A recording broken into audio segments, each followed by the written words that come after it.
day 3 of NaPodPoMo. I'm so glad you're here. And today I want to talk about multi-hyphenate living. And that's been probably one of the most important aspects of my life is really embracing being a multi-hyphenate. And what does that mean? I don't know what it means to you. I can tell you for me, it means embracing all the roles that I am: wife, mom, sister, human, friend, lover of myself as well. Ugh, that's so hard to say, isn't it? But in order to love others, we must love ourselves first, right? So a constant and ever present thing that I am working on, and I hope you're working on it too. So all of those roles that I just mentioned, and then all the facets of my creative life. It's never made sense to me to only want to pursue one thing. And I know that many people feel like the one thing, I mean, that's even a podcast, which you may have heard about, and a book, I think, The One Thing. And I can appreciate the focus on that. I really can. And I'm here to tell you that it just, for me, and I think for many others, it didn't make sense to me. It isn't something I wanted to do, just focus on one thing, because I felt like I was ignoring other parts of me. Not only that, I noticed that when I would really dive into my writing, or when I would really dive into sewing and crafting and drawing, it would actually make my other creative things that I was excelling at, i.e. singing and playing piano, and I'll put writing as number 3, I think. It made those better by allowing my entire creative self to blossom instead of tamping down that other feeling of, I really would feel like drawing today. Because I would literally get that feeling. And I don't know if any of you have seen it, but I'll post some of my drawings that I've done through the years. I love drawing reindeers and I love drawing butterflies and birds. So I'll share some drawings. I'm not a great artist at all. However, it brings so much joy to my heart. And I notice that my hand-eye coordination gets better, which is really important for playing piano. And I really noticed that when I fully embraced all the facets of my creativity, it made things better. And so I welcome you to think about it too.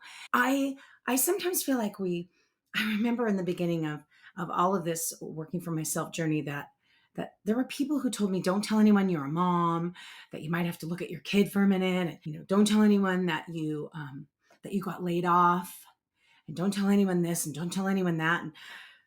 And it was, it was a burden of fear, I think. Wow. Again, an epiphany, just like yesterday's Patreon epiphany. It was the burden of fear that I think was holding me back. And instead of embracing what I was and how I was doing, I was feeling like I needed to hide certain aspects of myself. And now that's one of the things that I think is great about the world, is we are celebrating the different facets of humans that there are, the things that people think about, the things that people love, the people they love. I know the world is crazy right now, but I am going to share with you, friends, that for as much yucky and crazy and ugly there is out there, there is so much good. There is so much beautifulness. There is so much positivity. We just have to look a little harder. And you know what else? I'm just going to encourage you to, why don't you bring some of that too? That's why I constantly encourage you to get out there on the socials and share what you're doing and the great things that you're doing, because we need more of that and less of the other. So I want you to embrace all the facets of yourself that you are. And I want you to revel when maybe, just like my drawing, right? Revel when you're not perfect at it. In fact, what a relief that can be to not have to be perfect at something, to not have to think, I have to sell this, so it better be good, right? That While it is important, that is tough. That is really, really hard. I know it's hard for me to think about. So I'm going to welcome you to think that do stuff for fun. Do things just because you like it.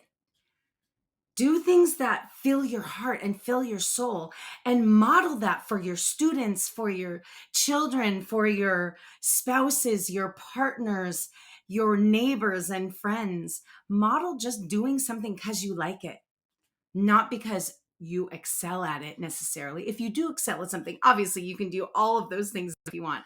I'm just saying, right? If you want to take a dance class and you're not a dancer, please do that. If you want to be a writer, go start a blog and just start writing about stuff. Open that Apple journal and start putting your thoughts down in there and embrace all the facets that you are. Embrace your multi-hyphenateness. And by the way, I'm sure there are some of you who'll be like, oh no, I'm not that. I don't have any of that. That's totally not me. You're going to hear this phrase from me a lot. I welcome you to think that perhaps there are facets of yourself that you have tamped down, that you thought you shouldn't or couldn't, or maybe I better not. What if you like surfing, but you're like, oh, I don't look like a surfer, or I don't act like a surfer, but I really wish I could. I really love it. It looks so cool.